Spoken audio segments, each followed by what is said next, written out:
was asking about double haul, any tips or tricks to help with that double haul.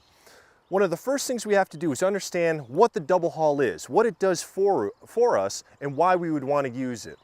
A lot of people come up to me and say, Peter, the double haul, isn't that just a saltwater cast? Do I really need that in trout fishing? And my answer is usually absolutely. It's a very, very useful cast.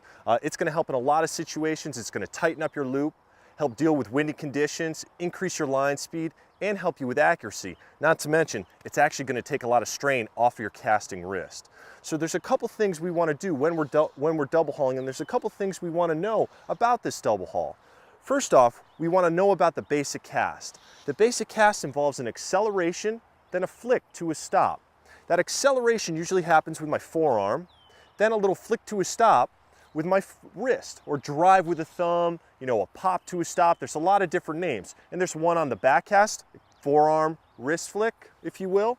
One on the forecast, forearm, wrist flick.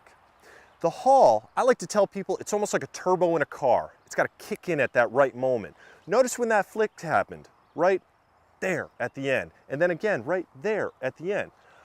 I'm going to take my wrist totally out of the picture and just make a tug on the line and watch what happens. I come back and tug on the line. There goes the line. Come forward, tug on the line. There goes that line. Notice I'm going to take my thumb totally out of the picture and just make a tug with that line. That haul does the same thing as that flick. What I want to try and do when I'm double hauling is put the two together. Kind of a flick and haul. Coming forward, flick and haul. Flick and haul. When I tug on this line, it actually bends that rod a little bit more, helping that flick. And that's why I say it's kind of like that turbo kicking in. It helps bend that rod a little bit more. When I practice this double haul for the first time, what I like to do is get that rod down low and work one side at a time. We want to think of a nice slow progression with this cast. This is a little complicated sometimes. It's like patting your head and rubbing your stomach at the same time. So what I like to do is tell folks to work one side at a time. Bring that rod back at a low angle. Then make a haul and a flick and just reposition. We have to drift back with that hand as that line's rolling out behind us to set up for that forward cast haul. Then we can lower the line down. So at a low angle, we can haul, reposition, come forward, haul, and reposition, and start working one side at a time, getting that good back cast and that good forward cast. Once we start getting comfortable with that haul and reposition on the back, haul and reposition, notice I drift forward and I drift back on that reposition to set up for that good cast.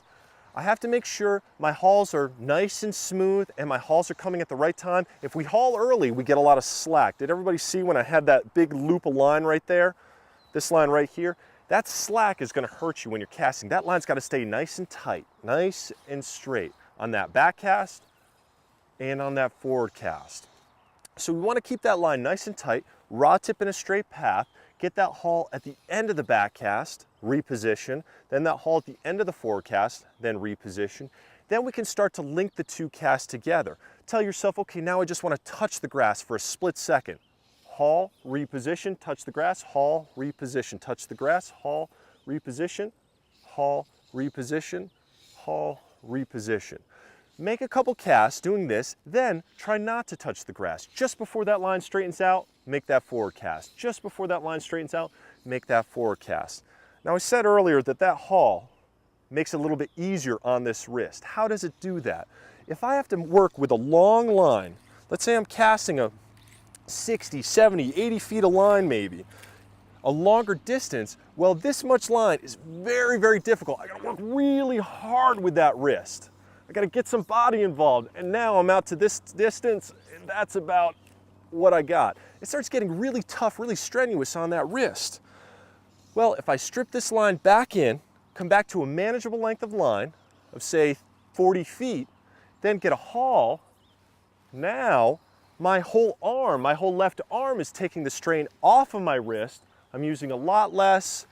Then when I want to deliver that cast, I can send it out and get that rod tip right down nice and low. Now for you saltwater anglers, I got a great little tip. When you're making this cast, let's say you're dealing with permit, bonefish, a lot of times you want to get right into that strip right away. What I like to do is rather than making that long cast and just letting it go, letting it see what happens, Well, now I might have to make 1, 2, 3 strips just to straighten out that line and get that fly starting to move. Rather than doing that and just kind of heading for the hills, take that fly line, send it out underneath that finger right as that line lands, go right into a strip. That's going to straighten out your leader, make everything nice and straight, so the first move you make with that line, that first little twitch, moves that fly. We don't have to make 5 or 6 strips to straighten out that pile at the end of that cast. So again, I come back, haul, reposition, right into a strip as I'm lowering that rod down, and that's going to really help you with that double haul. And one more great tip with that double haul is as we progress, the haul does not take on this kind of haul, reposition, this herky-jerky motion. It actually gets very smooth and almost like a circle, and it kind of revs up a little bit. Notice when I haul, I start moving my hand in a little bit of a circular motion. It's kind of this ellipse, and my hand doesn't really stop moving. My hand's never really stopping. It's speeding up and slowing down, speeding up and slowing down.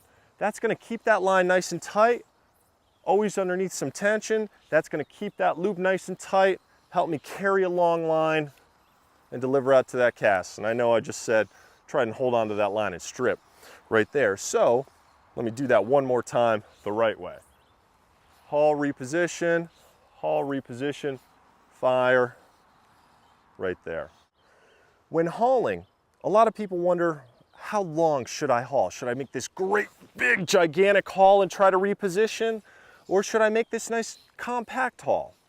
And my answer to that is usually it depends on how long the line is, but it's never going to be all that big. I'm never going to try and extend my arms as far as I can. This makes it really, really difficult to come all the way back to here and reposition.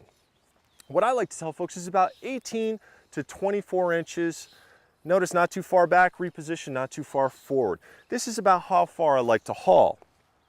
I have seen some people haul and like to reposition all the way to the guide too. Well, this is pretty awkward if I'm trying to cast to a fish out in that direction. I'm gonna put my chin right on top of my shoulder. It's much more comfortable and much more natural just to make that haul and that reposition only to about the reel right here. Now from this position, I can bring both hands forward, and when I make that forward cast haul, I like to tell somebody, just dust off your pockets, okay? That haul is down low, kind of right down here by your hips. So still, it's only about 18, 24 inches, somewhere in that length. So the hauls aren't going to be that big, even with a longer line. And with these fast action rods these days, it doesn't take much to really get those lines to zip out there.